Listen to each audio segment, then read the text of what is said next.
Hey guys, in this video, we're going to talk about how to build a loan amortization schedule in Microsoft Excel for commercial real estate investments. So I have a loan amortization schedule already built out, and we're going to walk through step by step how this is built and how you can build this on your own and how you can use this.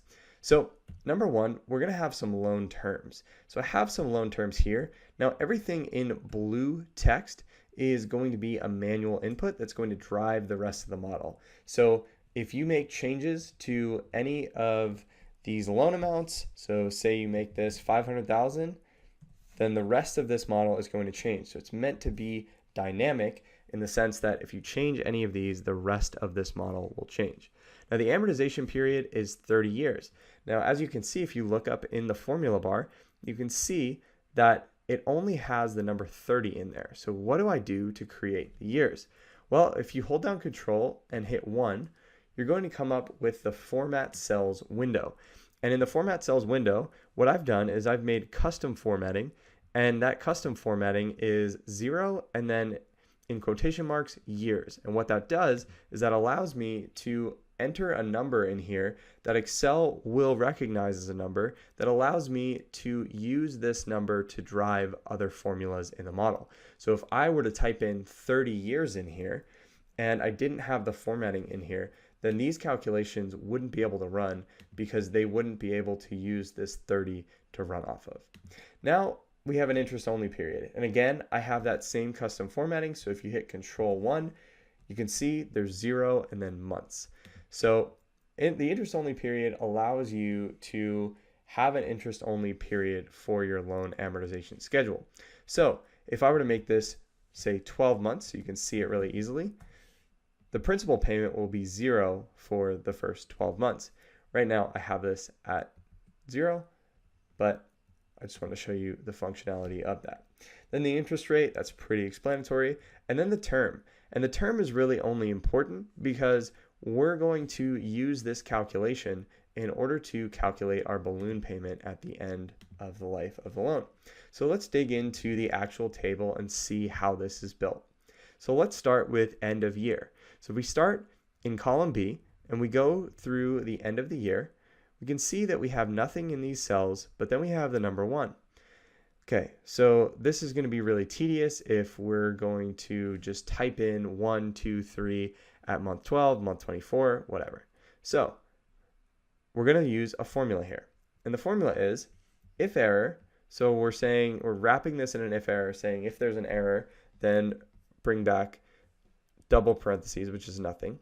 If error, if B12 is greater than 1, greater than or equal to 1, then take B12 plus 1, otherwise take parentheses. And what this does is you can see that it moves dynamically. So when you get right here, it's going to hit this number. This is true. B23 is greater than or equal to 1. So then we're going to take B23 plus 1. And we can just copy this formula all the way down to 30 years. So that makes it a lot easier and a lot simpler to create this.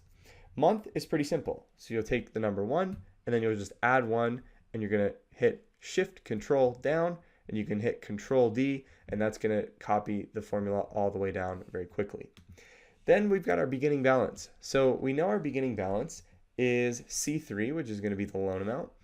And then the beginning balance from there every month after that is going to be the ending balance of the prior month. Pretty simple, pretty straightforward. All we need to do is just Shift Control down and then Control D and we can copy that formula all the way down.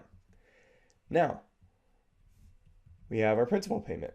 So our principal payment is calculated by saying if C12 is greater than C5, so if the month is greater than C5, the interest only period, then take the actual loan principal payment calculation.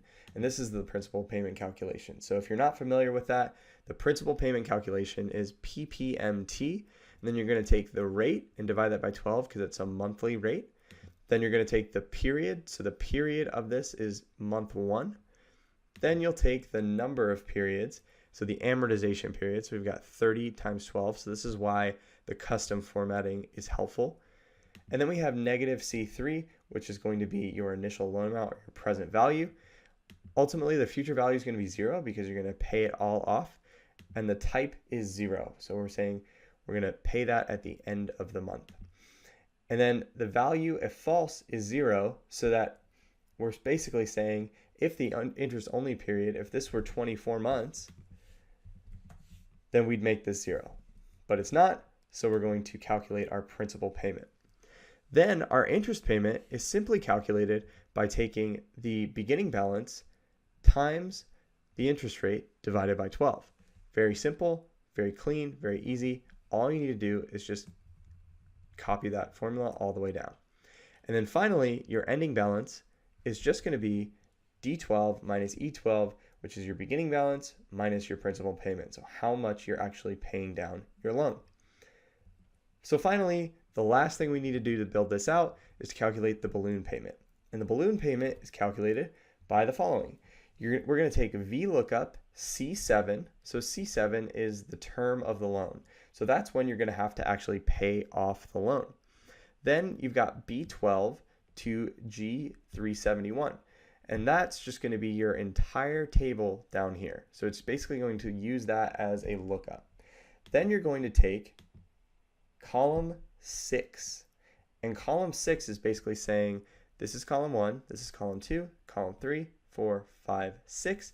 It's basically saying when Excel notices that there is a number 10 in this first column, retrieve the corresponding number in the corresponding row over here. So the way that this is working is this is saying at the end of year 10, your balloon payment is going to be $5,561,026. So if we look down here and we go to year 10, what we'll see is that at year 10, we're going to see 5,561,026, which is correct. So the reason why we make this dynamic is because if we wanted to make this 7 years, then this balloon payment would change. So that's how you build a loan amortization schedule in Microsoft Excel. If you like this video, please subscribe, hit the like button. We're going to come out with a lot of more information and lots more material for you guys going forward. So I hope this was helpful, and I'll see you in the next video.